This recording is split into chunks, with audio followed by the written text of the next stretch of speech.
I'm right now feeding the cows the last hay from this trailer.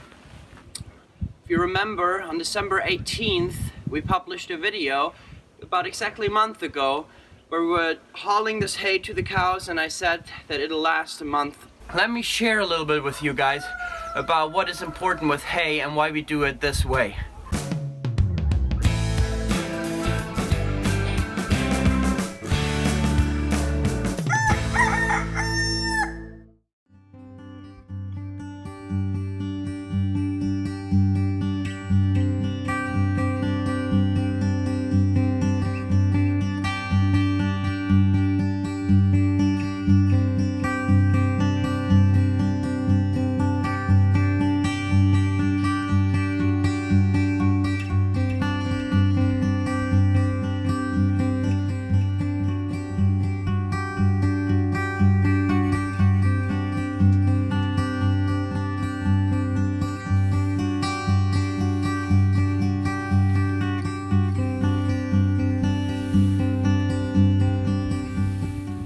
If you remember, on December 18th, we published a video about exactly a month ago where we were hauling this hay to the cows, and I said that it'll last a month.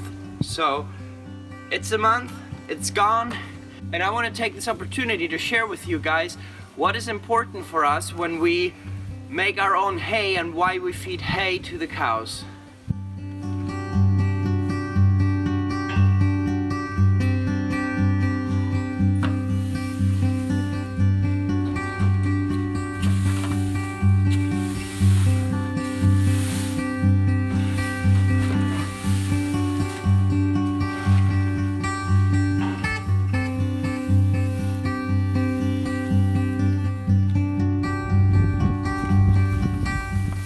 Here you go. So as you can see, Sally's still here. No barbecue, no slaughter, she's doing fine. Sally, for those of you guys who are new, she was the big star on the YouTube channel just a couple months ago when we started out. Was a bit of drama involved with her, but she's doing great. Not sure if we'll be breeding with her yet, but we might give her a chance and see how the calf turns out. But they're all doing well. They're all eating. Now, do you see the little cow? The little calf? Let me turn the camera. Oh yeah, you see it. Right there. He goes out between these posts and then he gets his breakfast way before the others. I don't mind. He just goes to the trailer to eat there. It's kind of cute.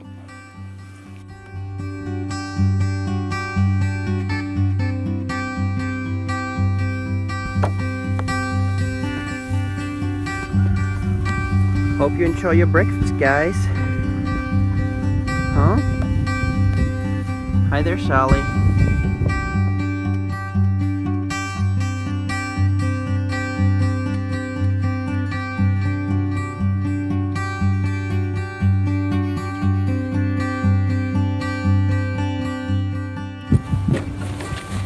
Now, if you guys are wondering how my insulated waterer here is working, I haven't had the time and the money to buy a little circulating pump or heater for it, but it helps it a little bit, keeps it a little bit from freezing, but I really need to put something in there to keep the water moving. But the cows have just been itching themselves on this metal. It has no sharp edges whatsoever, but the cows have just been itching and they've been bending it up. But this is how you learn. This is just how you see these things, and then you can learn from them. And since we have had sheep mainly on our farm, we have had cows for quite a few years, but our whole infrastructure was more made for sheep. And the Highland cattle breed is new for us as well, where they go freely outside right now. So we just have to adapt to that, and it'll be a little process.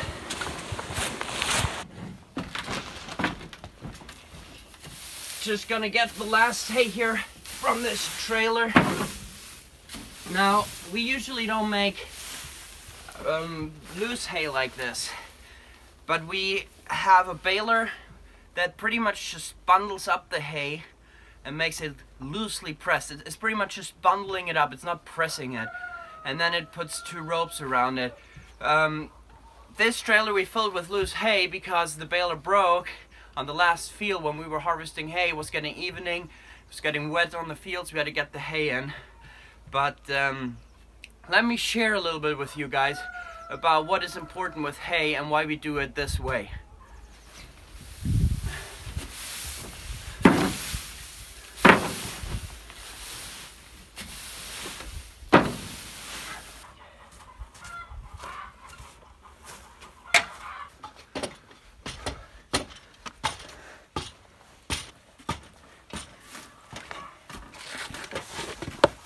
Okay, so here we are up on top of the cow stable, the old cow stable where the hay is. And here you see, here's one of these bales. You see just how loose it is. It's not at all packed in any way. It's pretty much just bundled and then a rope put around it, actually 2 ropes. And it makes a little square bale that maybe, I would guess, weighs about 8 kilos. And this is an awesome way for us to do hay because in our climate, the hay never gets dry enough that you can just pack it up, make a hard-pressed bale, and then store it. In our climate, the hay needs to continue to dry a little bit once it's harvested. And traditionally, the Swedes put the hay in rows on the fields, stacked it up. I will link a video right here for you guys. It's a video by Richdale Farm, Richard Perkins. It's an awesome video. He's doing a tremendous job and they have tested this method. It's not very efficient for bigger scale agriculture, so that's why we don't do it. But it just shows you the differences in hay and the good quality that the hay has when you don't bale it up in big round bales. Especially if you use a big round baler, for example, the hay will just lay straight and it won't dry as well. Here, this system, the hay lays in all kinds of different directions, and because it's not so packed, the hay can continue to dry a little bit once it's bundled up and then stored. If we would use a hard press to make little hard square bales that are hard pressed, we would need to have a building with a dryer. It's very expensive, and blow air through those bales for a long time. Otherwise the hay could heat up and burn to the ground. Some people here, they press these round bales and they leave them out on the field, and the outside gets wet and stuff, but the inside stays straight. But there's mold that grows in those bales, and you can always see that. But this dust and everything, this moldy dust, the cows eat it and they breathe it in. Now, why don't we do silage? Why don't we harvest the grass and the same day we press it and then put it in round bales, cover it up, and make kind of like a sauerkraut process in there? We have done that before.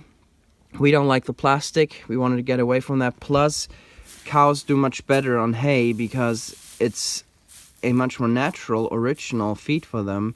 It is unnatural for them to eat the kind of bacteria that grows in the silage. And already when I went to farming school, they were saying, even though silage was the thing that was promoted because in our climate it's so much easier, they were already saying that horses are especially sensitive to it, cows also are sensitive to it, and in nature, an herbivore never eats that kind of fermented sauerkraut-like-ish food.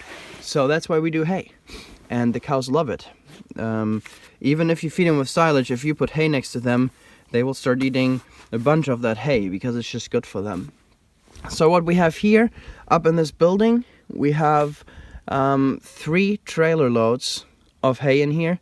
And then we had 3 trailer loads of hay parked on the bottom. And that lasts a trailer a month, so 6 months. And then that's how long we have to feed our cows here, for 6 months at least. So I'm really excited to show you the hay harvest next year, to show you how we do it all with the machines and everything. It's on a smaller scale, but it's really fun. It's always a family adventure. Our pastures, as you can see, anybody who knows a lot about hay sees that this is not the best quality hay. because the fields have not really been taken care of well. They have just been abandoned for many years and just been mowed. No compost has been applied or manure or anything. So we try to improve these fields now by putting our poultry on it and our cows as well, and we'll see how that'll go. And I'm really excited to show you guys. So I hope you enjoyed this little video about the hay and about the cows. I'm really excited to show you everything that will be going on in the spring and the summer. That's when we have all the exciting stuff going on here on the farm. We kind of started the channel at a funny time and at the end of October, but stay with us, subscribe, and you won't miss a video. Thanks and bye bye.